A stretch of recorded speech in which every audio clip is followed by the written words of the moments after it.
بسم اللہ الرحمن الرحیم۔ السلام علیکم ورحمۃ اللہ وبرکاتہ۔ حضرت فاطمہ رضی اللہ تعالی عنہا نکاح کے بعد حضرت علی رضی اللہ تعالی عنہ کے گھر تشریف لے گئی تو حضرت علی اور حضرت فاطمہ رضی اللہ عنہا نے آپس میں یہ بات طے کر لیا کہ حضرت علی گھر کے باہر کام کریں گے اور حضرت فاطمہ گھر کے اندر کے کام کریں گی۔ چنانچہ حضرت فاطمہ رضی اللہ تعالی عنہا بڑی محنت سے گھر کے کام انجام دیتی تھی اور بڑے شوق و ذوق سے کرتی تھی اور اپنے شوہر کی خدمت کرتی تھی، لیکن محنت کا کام بہت زیادہ ہوتا تھا۔ وہ زمانہ آج کے زمانے کی طرح تو نہیں تھا۔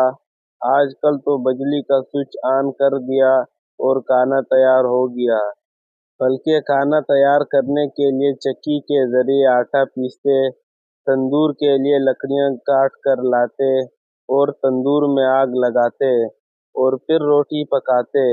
ایک لمبا چوڑا عمل تھا جس میں حضرت فاطمہ رضی اللہ تعالی عنہا کو بڑی مشقت اٹھانی پڑتی تھی اور حضرت فاطمہ رضی اللہ تعالی عنہا بڑے شوق و ذوق سے یہ مشقت اٹھاتی تھی۔ لیکن جب غزوہ خیبر کے موقع پر حضور اقدس صلی اللہ علیہ وسلم کے پاس بہت مال غنیمت آیا، اس مال غنیمت میں غلام اور باندیاں بھی تھی۔ چنانچہ حضور صلی اللہ علیہ وسلم نے صحابہ کرام میں ان کو تقسیم کرنا شروع کیا تو حضرت فاطمہ رضی اللہ تعالی عنہا سے کسی نے کہا کہ آپ بھی جا کر حضور اقدس صلی اللہ علیہ وسلم سے کہہ دیں کہ ایک کنیز اور باندی آپ کو بھی دے دیں۔ چنانچہ حضرت فاطمہ رضی اللہ تعالی عنہا حضرت عائشہ رضی اللہ عنہا کے گھر میں حاضر ہوئیں اور ان سے کہا کہ آپ حضور اقدس صلی اللہ علیہ وسلم سے کہیں کہ چکی پیستے پیستے میرے ہاتھوں میں گڑھے پڑ گئے ہیں اور پانی کی مشک اٹھاتے اٹھاتے سینے پر نیل پڑ گئے ہیں۔ اس وقت چونکہ مال غنیمت میں اتنے سارے غلام اور باندیاں آئی ہیں، کوئی غلام یا باندی اگر مجھے مل جائے تو میں اس مشقت سے نجات پا لوں۔ یہ کہہ کر حضرت فاطمہ رضی اللہ تعالی عنہا واپس اپنے گھر آ گئی۔ جب حضور اقدس صلی اللہ علیہ وسلم گھر تشریف لائے تو حضرت عائشہ رضی اللہ تعالی عنہا نے حضور صلی اللہ علیہ وسلم سے عرض کیا کہ یا رسول اللہ صلی اللہ علیہ وسلم، آپ کی صاحبزادی حضرت فاطمہ تشریف لائی تھی اور یہ فرما رہی تھی، آخر باپ تھے، اور جب ایک باپ کے سامنے چہیتی بیٹی یہ جملہ کہے کہ چکی پیستے پیستے میرے ہاتھوں میں گڑھے پڑ گئے ہیں اور پانی کی مشک اٹھانے سے سینے پر نیل کے نشان آ گئے ہیں، آپ اندازہ لگائیں کہ اس وقت باپ کے جذبات کا کیا عالم ہوگا۔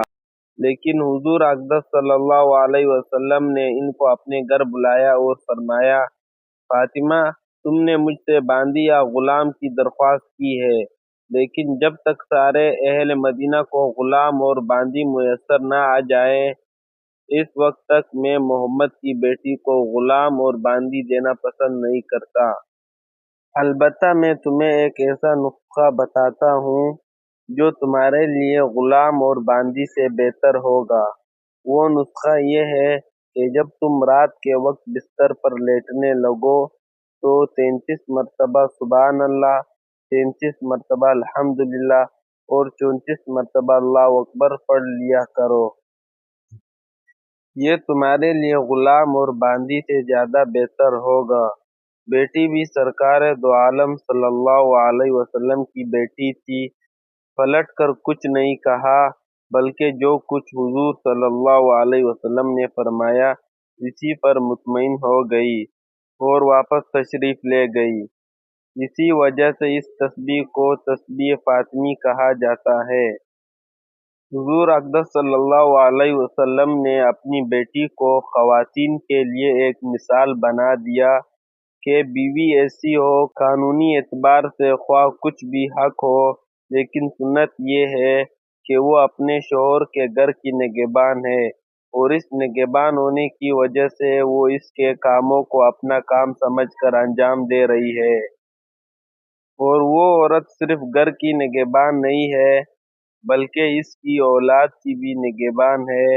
اولاد کی پرورش، اولاد کی خدمت، اولاد کی تربیت اور اس کی تعلیم کی ذمہ داری حضور اقدس صلی اللہ علیہ وسلم نے عورت پر ڈالی ہے۔ اگر اولاد کی تربیت صحیح نہیں ہو رہی ہے، ان کے اندر اسلامی آداب نہیں آ رہے ہیں، تو اس کے بارے میں پہلے عورت سے سوال ہوگا اور بعد میں مرد سے ہوگا، اس لیے کہ ان چیزوں کی پہلی ذمہ داری عورت کی ہے۔ لہٰذا عورت سے سوال ہوگا کہ تمہاری گود میں پلنے والے بچوں میں دین و ایمان کیوں پیدا نہیں ہوا، ان کے دلوں میں اسلامی آداب کیوں پیدا نہیں ہوئے؟ اس لیے حضور اقدس صلی اللہ علیہ وسلم نے فرمایا کہ عورت سے شوہر کے گھر اور اس کی اولاد کے بارے میں سوال ہوگا۔ اللہ تعالیٰ اپنی رحمت سے ہم سب کو ان فرائض کو سمجھنے اور ان پر عمل کرنے کی توفیق عطا فرمائے، آمین۔ تمام مسلمان بھائیوں سے گزارش کرتا ہوں کہ ویڈیو کو لائک، شیئر اور سبسکرائب ضرور کریں۔ جزاک اللہ خیر۔